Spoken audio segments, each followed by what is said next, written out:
Hello everyone watching this video. I am Naveen. आज इस video में हम कुछ फिगर्स ऑफ स्पीच, इन्हें हम लिटरेरी डिवाइसेज भी बोलते हैं, ये एग्ज़ाम्स में काफ़ी देखने को मिलते हैं। आप जो है 10th में, 9th में, 11th 12th में सब में पोइम्स आती हैं, स्टैंजाज आते हैं, उसमें से पूछे जाते हैं।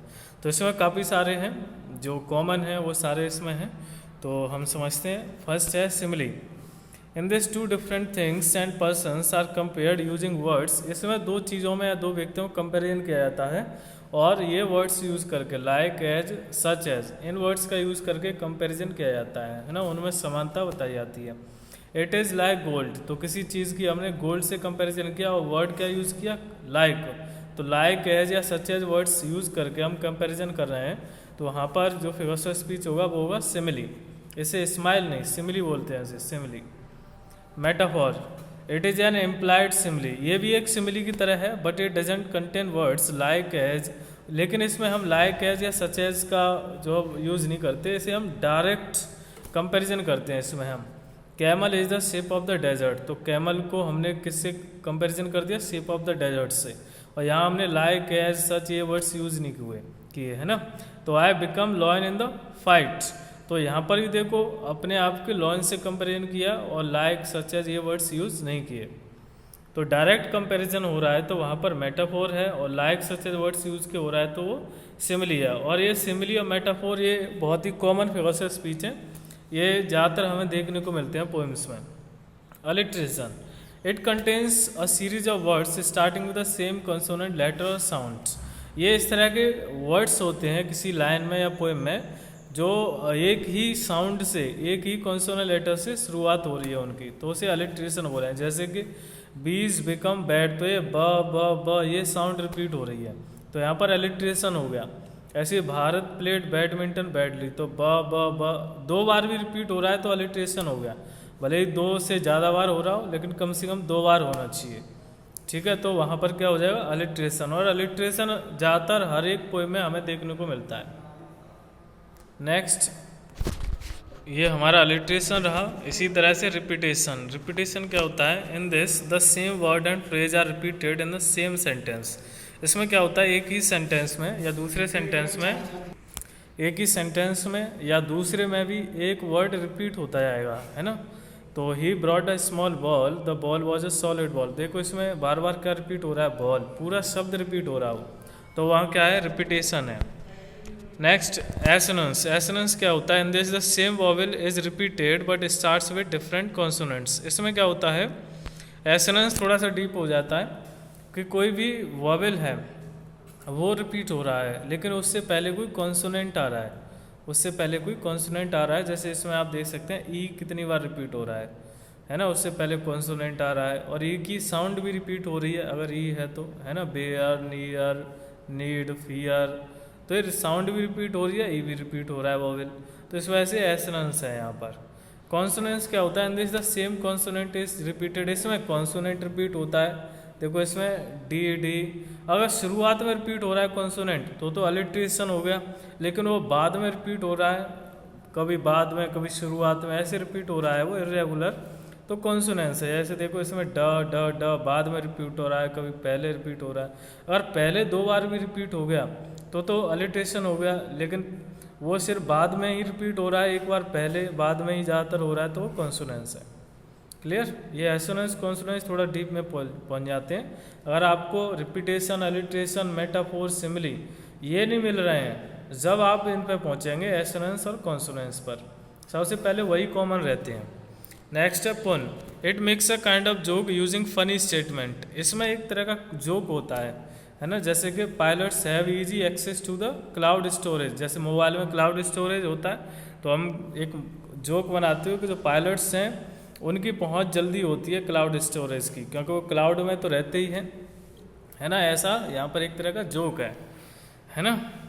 जैसे कोई पीएम के साथ में रहता है तो हम कहें कि उसकी तो पीएम तक पहुंच बहुत है, लेकिन हम उससे कुछ जो है कुछ ऑथेंटिक भी बताना चाह रहे हैं और एक तरह का जोक भी है, दोनों काम हो जाते हैं। नेक्स्ट, लाइटोटिस। लाइटोटिस क्या होता है, it contains a negative expression with an affirmative sense. इसमें एक नेगेटिव एक्सप्रेशन होता है और जबकि एक अफर्मेटिव सेंस होता है ना। अर्थात हम जो है नेगेटिव कुछ कह रहे हैं लेकिन वो असल में अफर्मेटिव है। जैसे कि ही इज़ नॉट स्टारविंग, वो भूखों नहीं मर रहा है, इसका मतलब वो पेट भर रहा है अपना, है ना, खाना पीना खा रहा है आराम से। हमने कहा है नेगेटिव, लेकिन उसका जो सेंस है वो कैसा है, अफर्मेटिव है सेंस उसका। ठीक है, जैसे आई am not a stupid person, मैं कोई स्टूपिड नहीं हूँ, तो इसका मतलब हम कैसे हो सकते हैं, इंटेलिजेंट हो सकते हैं। तो सेंस कैसा निकल रहा है, अफर्मेटिव, है ना। जैसे आप कहें किसी से आई एम नॉट डेफ, मैं बहरा नहीं हूँ, सुनाई दे रहा है मुझे, लेकिन आपने नेगेटिव बोला आई एम नॉट डेफ, लेकिन उसका जो सेंस है वो कैसा है, अफर्मेटिव, कि मैं सुन सकता हूँ, आई कैन हियर। तो वहाँ पर क्या है, लाइटोटिस है। क्लियर। Next personification. पर्सोनिफिकेशन क्या होता है, in this a non living thing is described as living. यहाँ पर जो है एक नॉन लिविंग को लिविंग की तरह है डिस्क्राइब किया जाता है, तो वो पर्सोनिफिकेशन हो गया। ये पर्सोनिफिकेशन कई बार आता है पोइम से, रिपीट होता रहता है। The sun smiled at the river, तो सन क्या है, नॉन लिविंग, लेकिन हमने एक लिविंग की तरह डिस्क्राइब किया कि जो सन है वो रिवर पर उसने स्माइल किया, है ना। स्माइल तो भैया ह्यूमंस करते हैं, लेकिन सन को हमने एक लिविंग बना दिया। पैराडॉक्स क्या होता है,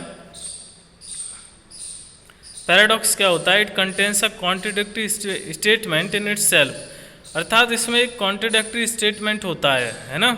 जैसे कि you can save money by spending it, पैसा खर्च करके तुम सेव कर सकते हो, तो ये कैसे हो सकता है भैया कि खर्च भी कर रहे हैं और सेव भी हो रहा है। एक काम करो, या तो सेव करो या खर्च करो। तो इसमें ये दोनों जो बातें कही हैं इसने, दोनों बातें अपने आप में कैसी हैं, अपोजिट हैं, कॉन्ट्रडिक्टरी हैं। तो दोनों बातें एक ही सेंटेंस में कह दी हमने, दोनों बातें एक ही सेंटेंस में हमने कह दी, तो वो अपने आप में क्या है, पैराडॉक्स है ना। वो अपने आप में क्या है, पैराडॉक्स है। This is the beginning of an end, ये एक एंड की शुरुआत है। ये एंड भी होगा, शुरुआत भी होगी, ऐसे कैसे पॉसिबल है। तो एक ही सेंटेंस में हम दोनों बातें कह रहे हैं, हाँ भी और ना भी, है ना। तो अपने आप में ये क्या है, कॉन्ट्रडिक्टरी बातें हैं, दोनों स्टेटमेंट हैं, तो इस वजह से यहाँ पैराडॉक्स होगा, है ना। अब मैं कहूँ किसी से, मैं तुम्हें मारूंगा भी और तुम्हारी पूजा भी करूँगा, वर्शिप भी करूँगा, तो एक काम करो भैया, एक तो उसकी पूजा कर रहे हो, रेस्पेक्ट दे रहे हो, फिर मार क्यों रहे हो, है ना। तो अपने आप में क्या है, पैराडॉक्स है। ठीक है, आप कहें किसी से कि तुम किसी को मारो और वो तुम्हारी इज्जत करेगा, ऐसे कैसे हो सकता है ना। तो ये दोनों अपोजिट हैं, दोनों बातें एक दूसरे से अपोजिट हैं, तो वहाँ क्या है, पैराडॉक्स है। ऑक्सीमोरन, ऑक्सीमोरन क्या होता है, it contains contradictory words in the same sentence. इसमें शब्द कॉन्ट्रडिक्टरी होते हैं, उसमें तो स्टेटमेंट था पूरा, बातें थी, लेकिन इसमें शब्द, सिर्फ शब्द जो वर्ड्स हैं वो कॉन्ट्रडिक्टरी होते हैं। तो कॉमेडियन वॉज सीरियसली फनी, अच्छा फनी है तो सीरियस क्यों है, जो व्यक्ति फनी है तो वो सीरियस तो हो ही नहीं सकता। तो ये दोनों वर्ड्स आपस में कैसे हैं, अपोजिट हैं, कॉन्ट्रडिक्टरी हैं। क्लियर। तो ऑक्सीमोरन होगा। दिस इज बिटरली स्वीट, अच्छा स्वीट है तो बिटर कड़वा क्यों है भाई, या तो कड़वा होगा या स्वीट होगा। तो दोनों अपोजिट, दोनों आपस में कैसे हैं, दोनों आपस में क्या है, ये जो है अपोजिट हैं, इस वजह से ऑक्सीमोरन होगा। जैसे मैं कहूँ this is dry water, this is dry water, ये जो पानी है सूखा है, भैया वाटर कभी ड्राई हो सकता है क्या, नहीं। तो ड्राई वाटर ये अपने आप में कैसे हो गए, अपोजिट हो गए, इस वजह से ऑक्सीमोरन हो गया। क्लियर। Next climax. क्लाइमैक्स क्या होता है, it contains a series of idea in an ascending order. ये असेंडिंग ऑर्डर में, बढ़ते हुए क्रम में कोई घटना बताता है, बढ़ते हुए क्रम में, कि पहले ये हुआ फिर बाद में ये, फिर बाद में जो इम्पोर्टेंट है वो बाद में बताता है ना। तो ही केम, आया, ठीक है, फिर लड़ा, ठीक है, फिर जीता। तो एक जो सही क्रम में ये चलता आ रहा है, बढ़ते हुए क्रम में, तो ये क्लाइमैक्स हो गया।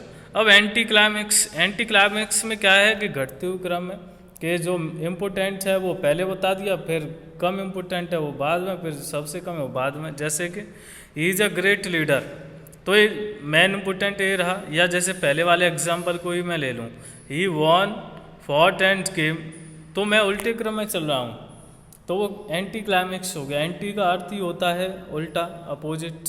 तो he is a great leader, great leader important, a citizen उससे कम इम्पोर्टेंट, एंड अ फादर उससे भी कम इम्पोर्टेंट। तो ये घटते हुए क्रम में चल रहा है डिसेंडिंग ऑर्डर में, तो एंटी क्लाइमैक्स, और बढ़ते हुए क्रम में असेंडिंग ऑर्डर में तो क्लाइमैक्स हो गया। क्लियर। एनाफोरा क्या होता है, ये बहुत ही इंपॉर्टेंट है एनाफोरा वाला। It contains a repeated use of word और phrase at the starting of 2 और मोर सेंटेंसेस कंसिक्वेंटली, अर्थात 2 सेंटेंसेस या 2 से ज़्यादा सेंटेंसेस में शुरुआत में अगर कोई वर्ड रिपीट हो रहा है तो वहाँ पर एनफ हो रहा है। जैसे कि यहाँ फार टू, डोंट शुरुआत में रिपीट हो रहा है तो वहाँ पर क्या हो गया, एनफ हो रहा हो गया। Next hyperbole. हाइपरबली क्या होता है, it contains more than required exaggeration, अर्थात जो है हम बहुत बड़ा चढ़ा करके बात कर रहे हैं, बहुत बड़ा चढ़ा करके। बहुत से लोग सी की आवाज़ होते हैं तो वो बड़ा चढ़ा के बहुत बातें करते हैं, तो वो क्या कर रहे हैं, हाइपरबली कर रहे हैं, हाइपरबली बोलेंगे इसे, है ना, बड़ा चढ़ा के बात करना। My great grandfather was taller than the Qutub Minar, Qutub Minar से भी लंबे थे, तो ये क्या है, सी की मार रहा है, यूँ फेंक रहा है। तो यहाँ पर ये जो फिगर्स ऑफ स्पीच है वो कौन सा है, हाइपरबली। ठीक है, किसी ने कहा वो इतना रोया कि एक तालाब भर गया, तो वो क्या कह रहा है, हाइपरबली है, वो एग्जेजरेशन है, बड़ा चढ़ा के कहना, है ना। कहे कि मैंने उसे एक थप्पड़ मारा और वो ऊपर आसमान छू के द्वारा से नीचे आ गया, तो ये क्या है, हाइपरबली है, एग्जेजरेशन है, बड़ा चढ़ा के कह रहे हैं, है ना। इमेजरी। इमेजरी क्या होता है, इट शोज एन इमेजिनेशन, इसमें इमेजिनेशन बताई जाती है, कोई व्यक्ति या किसी पोएम में एक कल्पना बताई जा रही है ना, एक इमेजिनेशन बताया जा रहा है, तो imagery figures of speech literary device है वहाँ पर। I am Rapunzel, I am not care, life in a tower is tranquil and rare. अब इसमें एक लड़की है अमंडा, ये पोएम है 10th में, वो अपने आप को रेपुंजल समझ रही है कि मैं रेपुंजल हूँ और मुझे किसी की कोई परवाह नहीं है, और मैं कहाँ हूँ, टावर पर हूँ, और वहाँ का जो लाइफ है वो कैसी है, एकदम शांत, ट्रैंक्विल है ना। तो वो क्या कर रही है, इमेजिनेशन कर रही है, इस वजह से वहाँ इमेजरी है।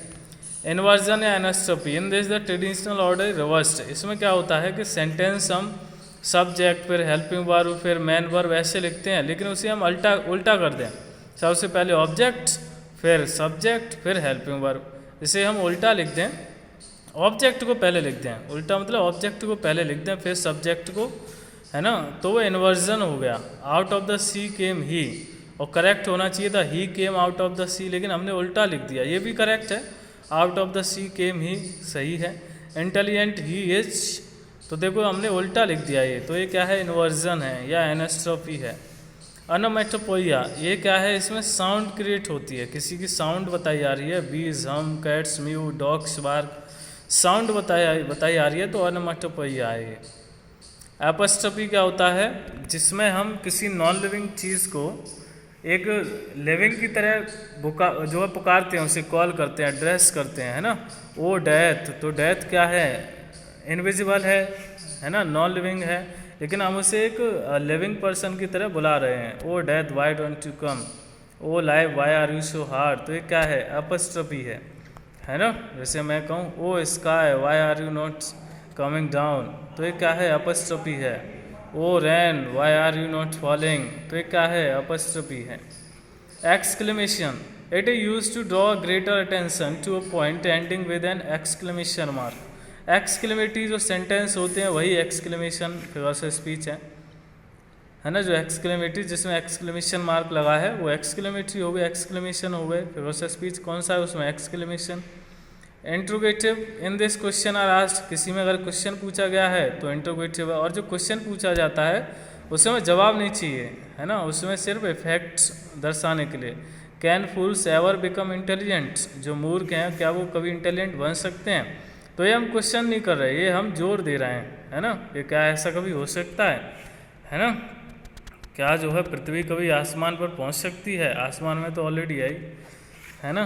तो हम कोई ऐसी बात कह रहे हैं जोर देते हुए, क्या ऐसा कभी हो सकता है, तो वहाँ पर हम इंटरोगेशन कर रहे हैं, है ना, हमें जवाब नहीं चाहिए, जवाब यस में ही होगा, भैया ऐसा तो नहीं हो सकता। इस तरह से एम आई गॉड, क्या मैं भगवान हूँ, तो ये हम जोर दे रहे हैं, है ना। किसी ने कहा अरे यार तुम तो ऐसा कर सकते हो, उसने मैं भगवान हूँ क्या, एम आई गॉड, तो हम क्वेश्चन नहीं पूछ रहे हैं, हम उस पर जोर दे रहे हैं कि भैया मैं भगवान तो हूँ नहीं, मैं कैसे कर दूँ, तो क्या है, इंट्रोगेशन है वहाँ पर, क्लियर। और किसी में क्वेश्चन भी किया गया है पोएम वगैरह में, तो वहाँ भी इंट्रोगेशन ही है। Irony, it shows the opposite of what is expected, इसमें क्या है कि जो एक्सपेक्ट करते हैं उसके अपोजिट बताया जाता है ना। आयरनी, आयरनी ये इम्पोर्टेंट ऐसे समझेंगे, जैसे कि the police station got robbed. अब हम एक्सपेक्ट तो ये करते हैं कि भैया पुलिस स्टेशन में कैसे रॉबरी हो जाएगी, चोरी हो जाएगी, लूट हो जाएगी।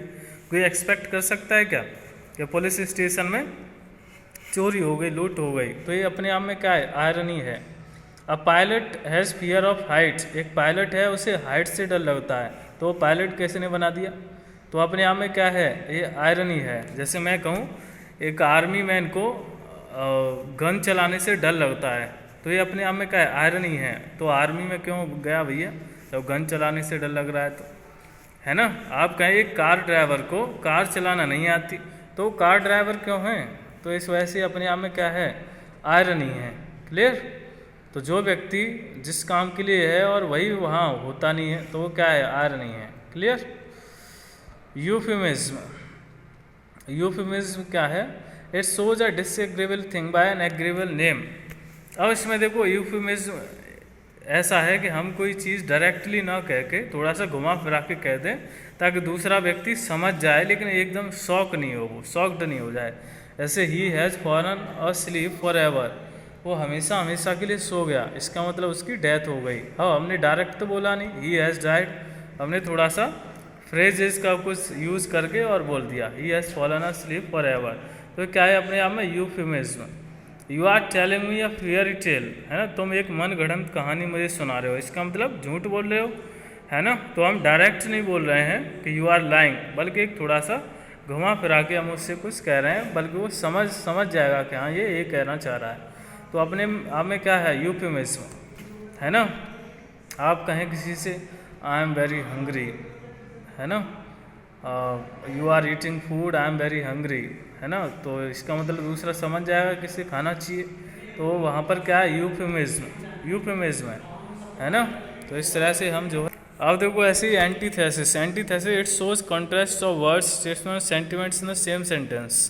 इसमें क्या है, एक ही सेंटेंस में लाइक और डिसलाइक दोनों बता दिए जाते हैं, है ना, नेगेटिव और जो है positive. Man proposes, God disposes. Man तो प्रपोज करता है कोई काम कर लें, लेकिन गॉड उसे डिस्पोज कर देता है, नहीं ये नहीं करेगा। Speech is silver but silent is golden, है ना। Many are called but few are chosen, बहुत सारे लोगों को बुलाया जाता है लेकिन बहुत ही कम को सेलेक्ट किया जाता है। तो एंटीथेसिस है अपने आप में ये, ठीक है। एक पॉजिटिव तो एक नेगेटिव है, एक पॉजिटिव तो एक नेगेटिव है। एपिग्राम क्या होता है, इट शोज सच स्टेटमेंट्स और आइडिया विच एक्साइट सरप्राइज। इसमें क्या है, एक सरप्राइज बताया जाता है। The child is the father of the man, जो चाइल्ड है वो मैन का फादर है, ऐसे कैसे हो सकता है भैया। तो ये क्या है, एक सरप्राइज की बात की जा रही है यहाँ पर। Art lies in the concealing arts, जो आर्ट है वो एक कंसीलिंग मतलब छिपी हुई आर्ट में है, जो छिपी है तो भैया आर्ट कैसी हुई वो, है ना। तो ये क्या है अपने आप में, एपिग्राम है ना, जो एकदम सरप्राइज शो करता है, जो एकदम क्या है, सरप्राइज शो करता है। क्लियर? ऐसा कैसे हो सकता है, ये तो उल्टा बता रहे हो तुम।